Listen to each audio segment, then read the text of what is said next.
Good morning mga kotol. Ayan, tayo po ngayon sa bukid na. At ngayon po ay mag-aabuno tayo mga kotol ng kamatis. Ano po?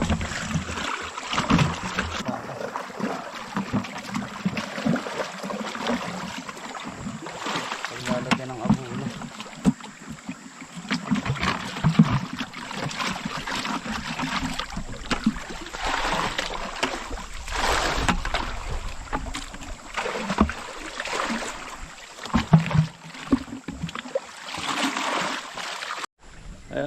Ayan mga kotol, tayo po nasa bukid na at panibagong trabaho na naman, halos araw-araw.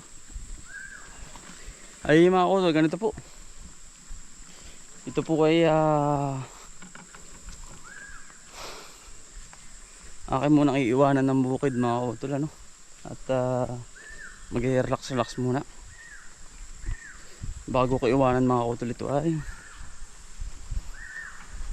atin po munang aabunuhan. Nabilin ko na naman kay kuya mga kotol na yung ating mga tanim ay alagaan muna. 2 araw po tayo mga kotol na makawala dito sa halamanan po. At tayo po muna ay mag-rest day mga kotol at kasama ng aking asawa at anak mga kotol. Ayan, ito po yung aabunuhan natin at Diyos ko po mga kotol, halos yun pong ating kamatis ay ampus na sa bawat puno mga kotol. Magtatali na tayo kasi nga po halos lumampas na at sobrang dami ng bunga po. Ayan, makakapagtali na tayo dito. Sinabi ko na mga kotol at tama na po yung ating desisyon na kung hindi natin ito nalagaan at yung taas ay kulang mga kotol po. Ayan, kaya tayo nagpadagdag ng ganito mga kotol net kawayan. Magagrass cutter na ulit tayo. Grabe dami, ang kapal ng ating kabang kamatis. Makakapag-spray tayo ng magliliparan ng crop para mas dumami pa ang sanga mga kotol. Halos ito ay hampos tao po ito. Halos hampos tao mga kotol ang mangyayari dito sa ating kamatis. Ayan, update ko na kayo dito. Walang insekto mga kotol, laging malinis. Wala pong insekto yan. Wala po kayong mararamdaman ng insekto. Lagi pong hahawanin ang paligid kasi po dyan mismo sa damo naninirahan ang mga peste.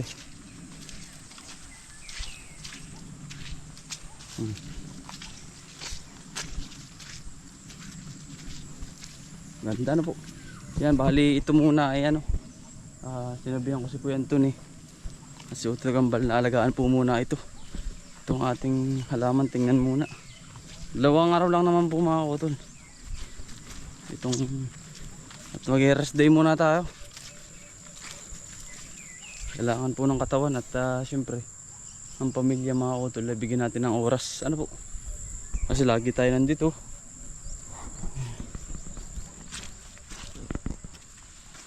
Naahon ang ating mga pipino.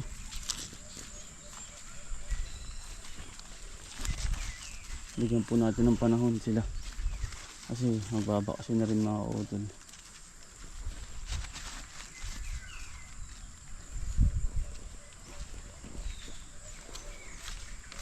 Ang kapal.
natin po itong ano, abunuhan bago tayo umalis.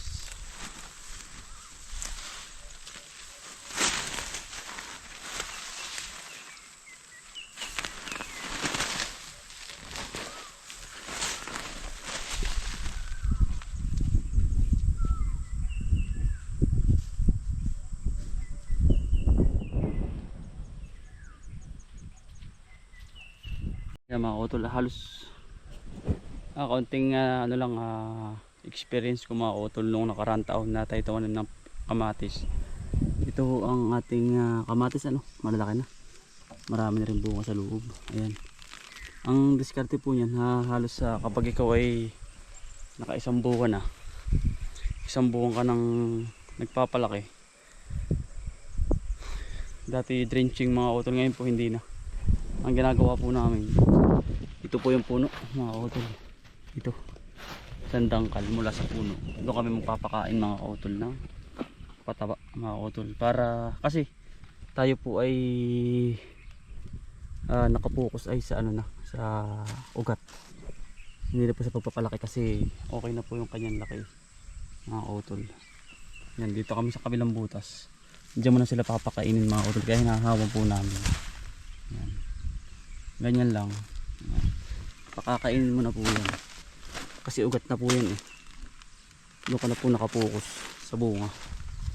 Yan, kaya nga lang di matagal po ang proseso nito, matagal ang lagi nyo po kayong maghahawan kasi para hindi pa mahayan na mga insekto na po. Yan, konting experience ko lang yan mga utol, matagal po ang tama na yan, kaya lang may pakain ka na po sa kanyang ugat.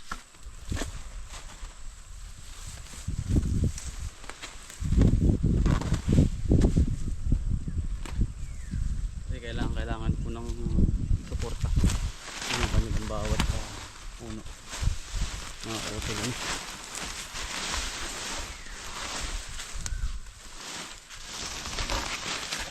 Kailangan po ng paunang pataba.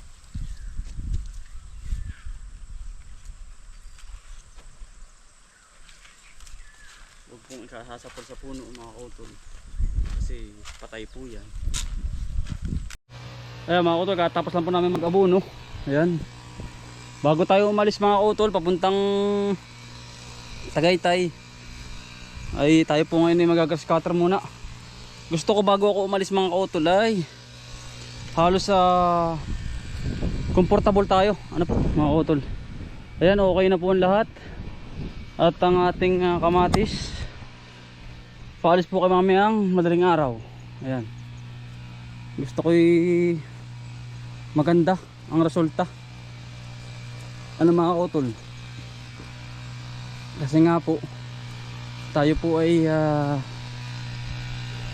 aalis 2 araw.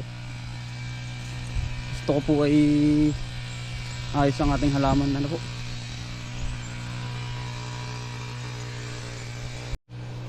Yan, kailangan po natin itaas kasi nga grass cutter po tayo. Yung mga nalawit ay kailangan pong itaas. Yan, ang insekto po ay wala yan mga kautol kapag ganyang hawan lagi mga kautol.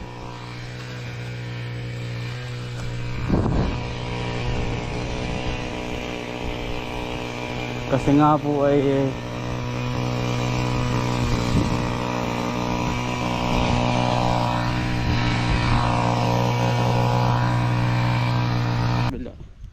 mautol ganito, dapat panit-panit talaga para mawala ang insekto.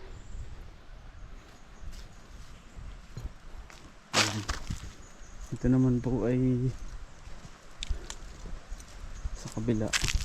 Yan, pino pa rin tayo hanggang ngayon, ipitasan pa rin. Nasaan po ito, sinabihan ko na po sinda kuya na bantayan muna, pakasilip na lang at papunta nga kami sa Tagaytay. Rest day muna tayo mga utol. Ano po? Ayan. Ito ang ating ampalaya mga utol. Napakadaming bunga po. Yan. Grabe ang bunga. Dami mga utol. Kahit may dilaw na siya, ganyan talaga mga utol, kasi nga palipas na din, pero tuloy pa rin po yan. Pagbalik na lang siguro natin sila pitasin. Ano po, ay cutter muna tayo. Rest day muna at gawa po ng kailangan din po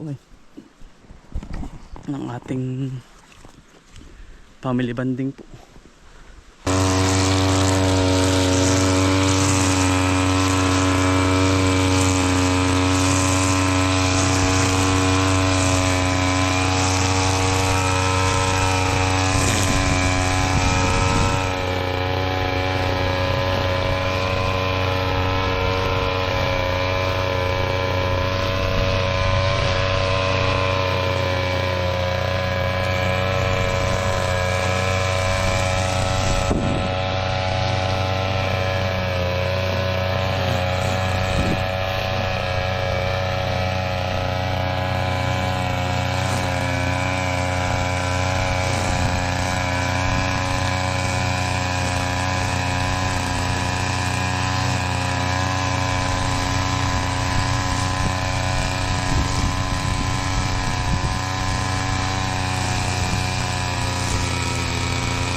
Ay mga utol, linis na po namin. Hanggang tanaw na lang pare. At talaga naman pong ibang kilusan yan, lawak po yan, abot na yari na po. Ay hindi, yari na mga utol. Yan mga utol, yari na po ang buong maghapon. Maraming salamat po. Ingat po palagi. God bless. Bye.